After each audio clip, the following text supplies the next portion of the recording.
Hi guys, how are we doing? It's Martin Cliff here. It's July the 3rd, I think. So we'll call this my July update because there's unlikely to be another one this month unless it's from on board ship or something, but more of that in a minute. Just wanted to let you know where we're at, what's going on. If you could see around the house, you can possibly see from behind me a little bit in the studio, in a bit of a state of chaos.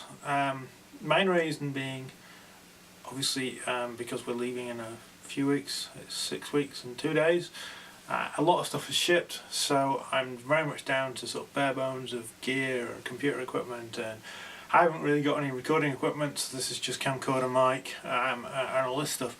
It's all very exciting, but kind of slightly scary and a little odd sitting in a mostly empty house.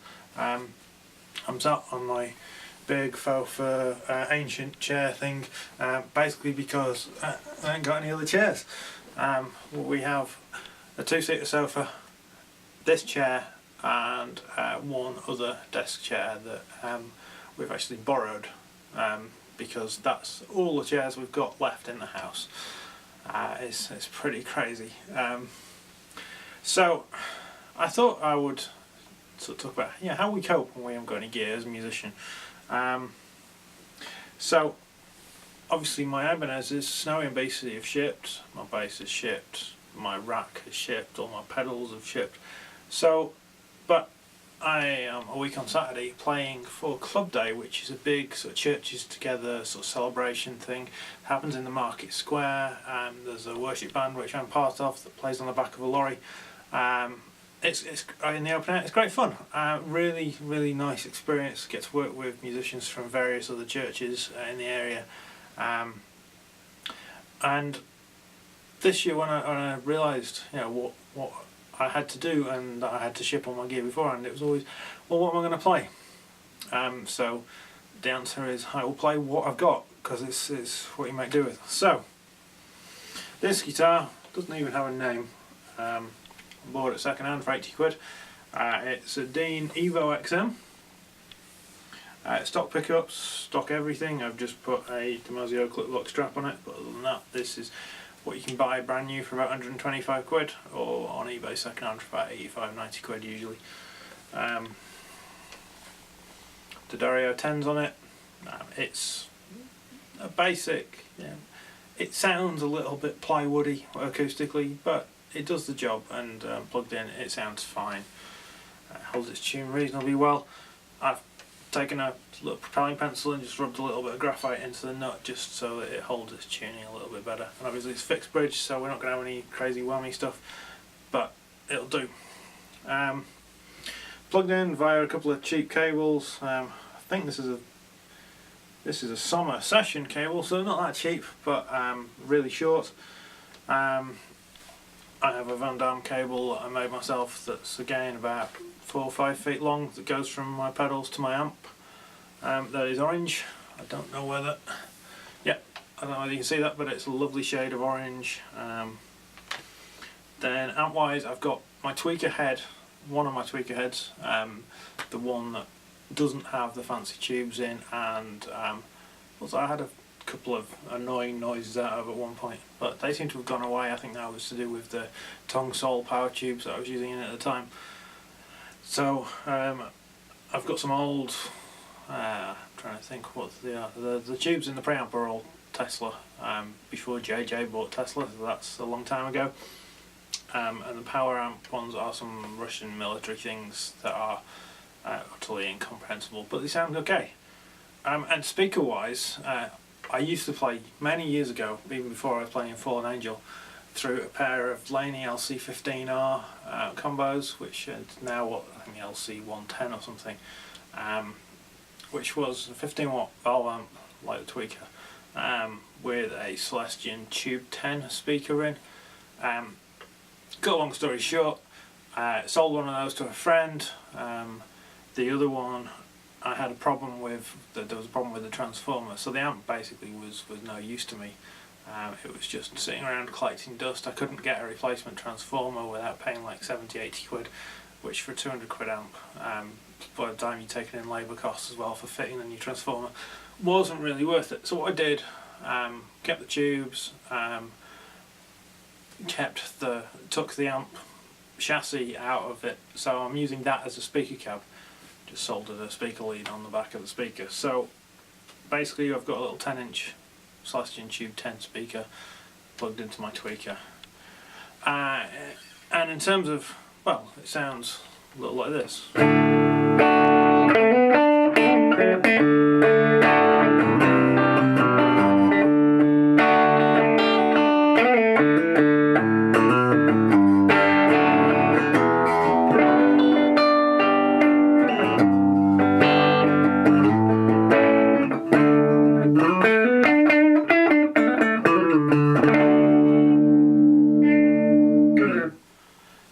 So I've got a set kind of edgy breakup, as we say. So pretty clean, but just a little bit on the edge, and that's all power tube distortion, not preamp distortion, because I've got my preamp gain at 9 o'clock and the power amp at 1 o'clock, just in that sweet spot for the tweaker. And even with this slightly boxy sounding speaker, it sounds okay. It's not amazing, wouldn't want to play metal with it, but for kind of, now everything I'm doing at the moment is pretty much worship stuff, just for this last month, so it works for that. Don't need a lot of heavy low end, which is good because it doesn't chug. So in terms of pedals, obviously I love pedals. I have many pedals. I have many pedals on a ship somewhere on the way to Hong Kong. So what have I got on my board? Well, I've got my Morley Bad Horsey wah that I've had for many years. Got it for Christmas, I think in 2005 it was, might even have been 2004. My wife even bought it me as my Christmas present, and I've used it ever since. Great wah pedal, really rugged, sounds cool. That's still here, so that I've got with this rig, so I can do all that kind of.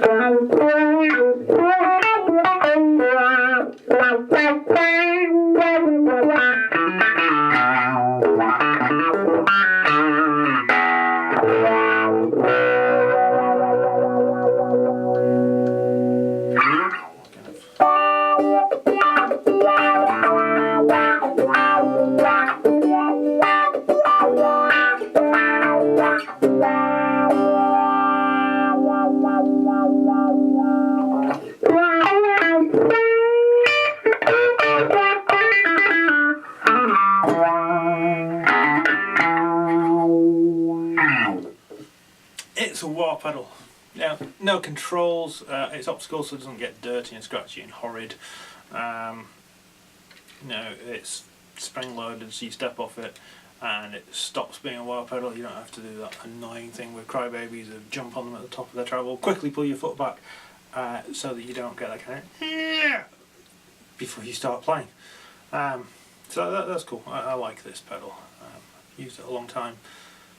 That is going to Hong Kong with me, fairly certain.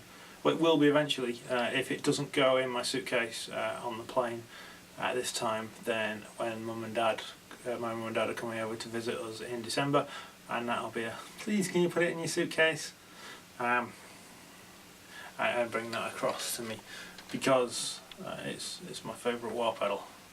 But I knew I needed to keep that at home. It wasn't on my pedal board anyway, so kept that at home. I'm still using that. Compressor for kind of sparkly clean stuff. If you've seen my reviews from way back, I did a review of the Marshall ED1 compressor. Edward the compressor, coolest name for a pedal ever. Slightly annoying pedal. Sounds pretty good. It doesn't sound amazing, but it sounds pretty good. Does the job nicely. Pretty rugged. Awful design. I think I whinged about it at the time in my review. But yeah, so I've still got that because no one wanted to pay me 29 quid to buy it off me. That's as simple as that. So that will go in storage, or I might give it in long-term loan to one of my students.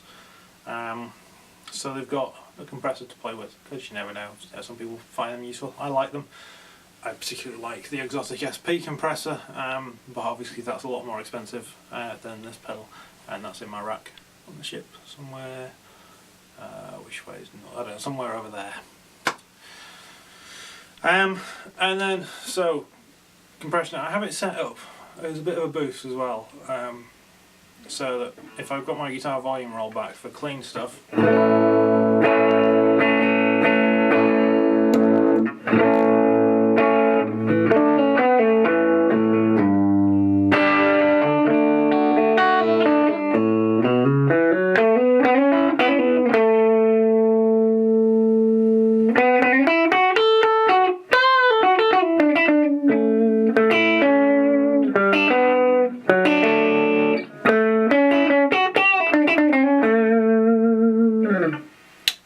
then it's kind of evening out the sound for, you know, like kind of the hybrid picking, chicken picked kind of stuff and all that, which I'm playing a little bit of at the moment, and just giving a little bit of boost as well, and a lot of sustain.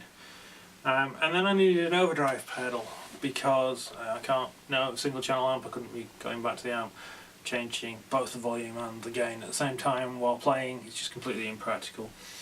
But I shipped them all. What was I going to do?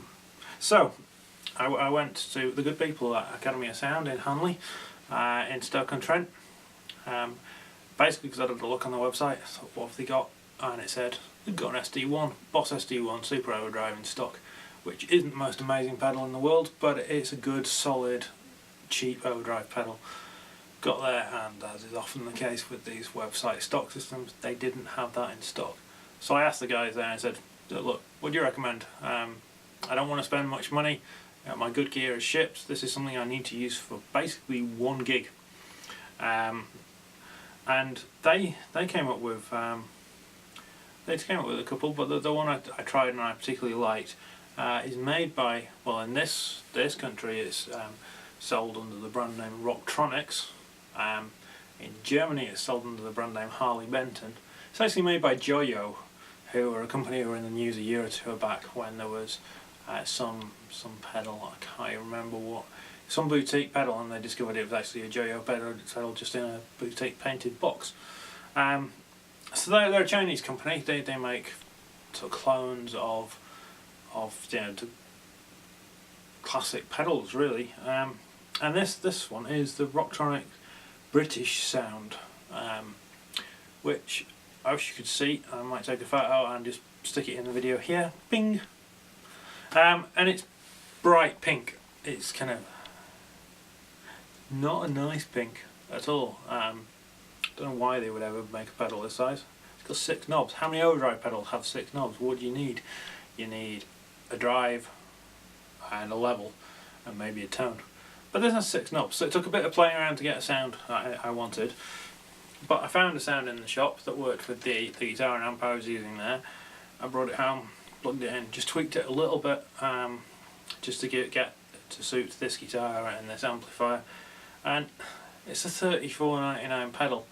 If you buy it mail order, you can get them for about 25 quid. But obviously, yeah, I wanted to support a local store because local stores are always struggling because of all the internet shopping and stuff like that, particularly music shops. You want to support your local stores. And B, because I pretty much needed it now. I've got this gig, I'll say, in a week and a half, and I needed time to get used to it and get a feel for how it fitted in with my other pedals and my guitar and my amp. Could have done it with it for yesterday's rehearsal really, but didn't think about it at the time. So it's not a Super Overdrive, it is a Rocktronic or Harley Benton, True Tone or Joyo British Sound, and it's bright pink. And the way I've got it set, low and high are about just below 11 o'clock, mid is about 2 o'clock, voice is pretty much in the middle, and then the drive and level are just past the middle to give me a bit of kick. So, clean,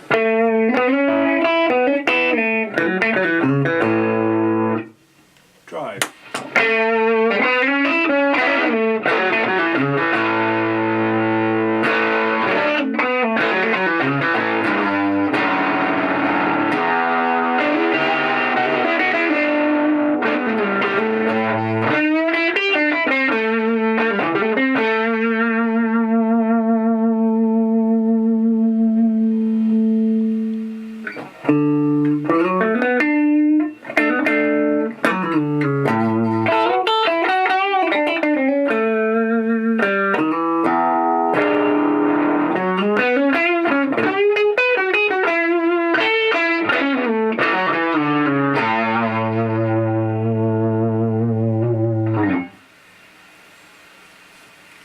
So it's a little bit noisy, as you may be able to hear. Quite bright sounding. I might just want to adjust the bass a little bit higher on it. But it does the job. And what I like about it is when I feed it into the compressor for playing kind of lead stuff, that gives me quite a nice tone. You may notice that other than the volume control, I'm not really touching the controls on the guitar, and that's, with this guitar I just find that all the time I just leave both pickups on and the tone control all the way up. It's just how I've got used to playing this guitar. It's how I play my Ibanez quite a lot, to be fair, but in particular with this guitar, that's just kind of what I'm used to doing. So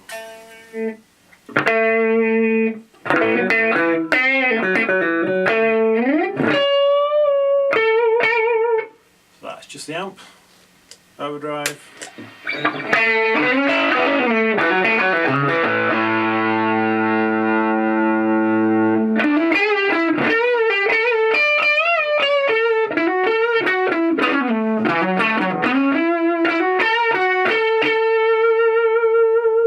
And then compressor.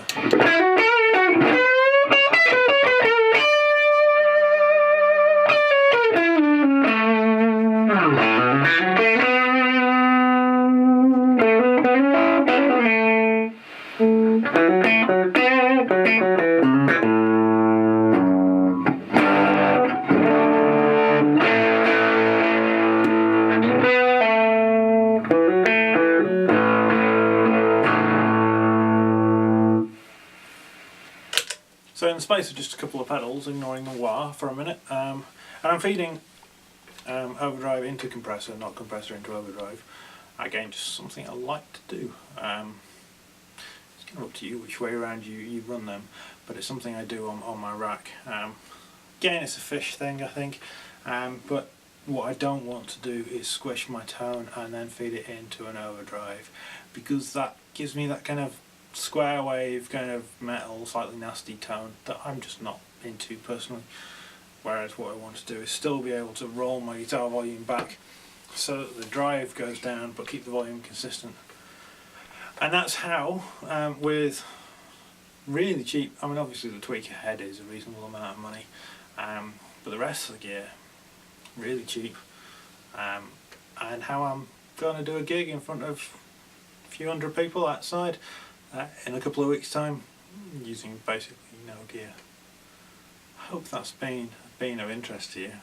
It's just a case of, yeah, using what you've got, really. It just goes to show, I think, that it's as much the player and what you play,